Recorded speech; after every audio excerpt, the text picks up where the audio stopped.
Kalasandra magazine transcription number 83, volume number 5 at the rate 80 word per minute. Be ready? Start. Sir, we in Parliament are being asked to endorse the proclamation. At the same time, we have not been furnished with the report which the governor had sent to the president. Now, how can we give our verdict on a matter of such importance until and unless all the material facts warranting the proclamation under Article 356 of the Constitution are placed before us? Yesterday, the Honorable the Home Minister said that this report contained only certain facts and figures with regard to the party positions in the dissolved Andhra Assembly. Stop. In that case, what is the objection to placing that report before us?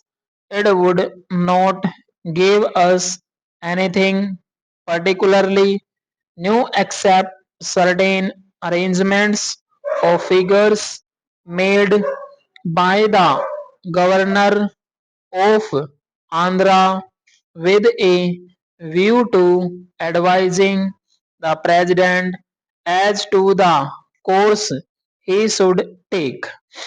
We submit that his report contains something else. It was the duty of the government to place the entire report before us for the closest possible scrutiny and the most meticulous examination by members of this house and of the other house, because this report lies at the bottom of the whole thing as far as the constitutionality of the action of the president is concerned.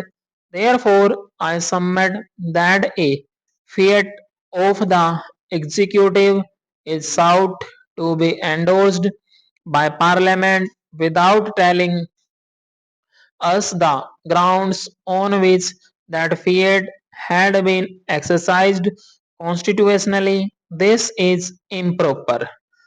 Then, sir, the president also says that he had considered other information received by him.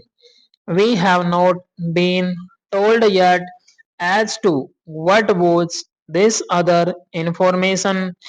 Neither have we been told about the source of such information.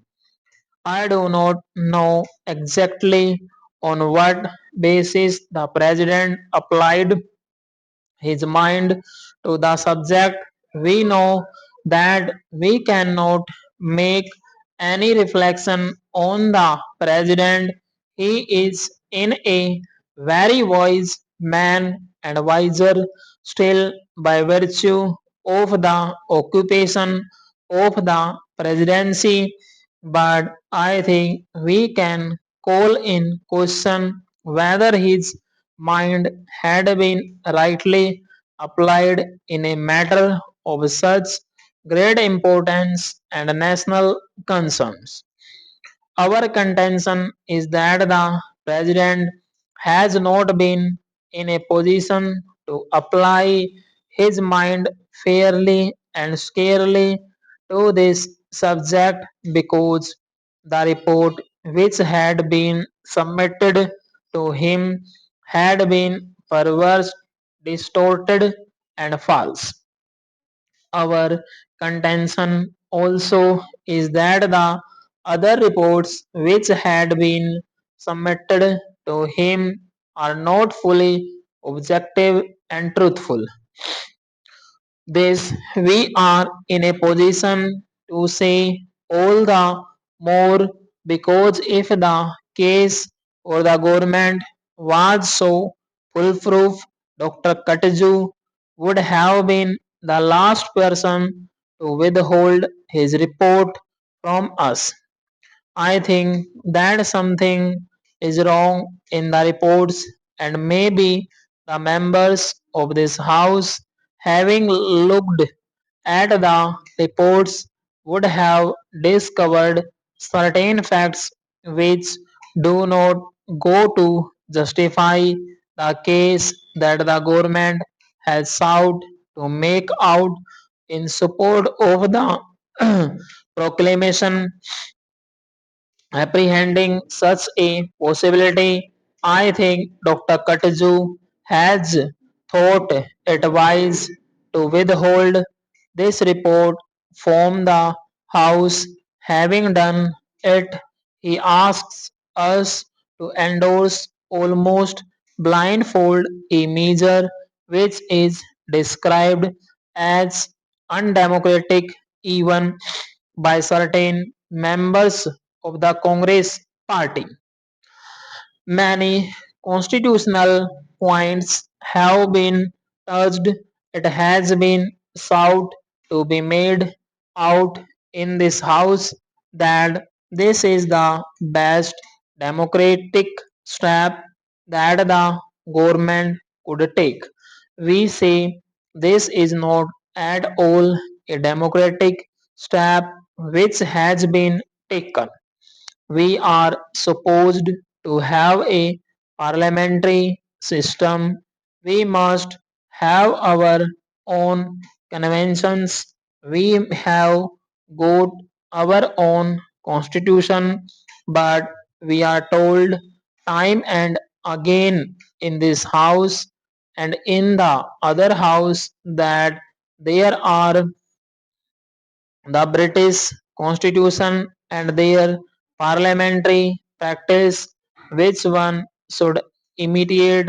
Now imagine a situation of this sort in England. Would the crown have been taken such a measure at all if a certain party had been voted out of office by the opposition? I think in a comparable situation, there the king would have inevitably called the leader of the opposition to explore the possibilities of forming a government. Without doing it, he would have never taken recourse to extraordinary measures like this. If this method had been resorted to in the United Kingdom, a serious constitutional crisis affecting not merely the internal politics of the parliament but the political life outside would have ensued. In France, for instance, there are many parties. No party by itself enjoys an absolute or a comfortable majority. What happens there? Ministry is formed, and there we find the president takes upon himself the responsibility of exploring ways and means of finding whether any particular party or any leader of any party is a position to present a government which would command the confidence of a certain majority in the Chamber of Deputies.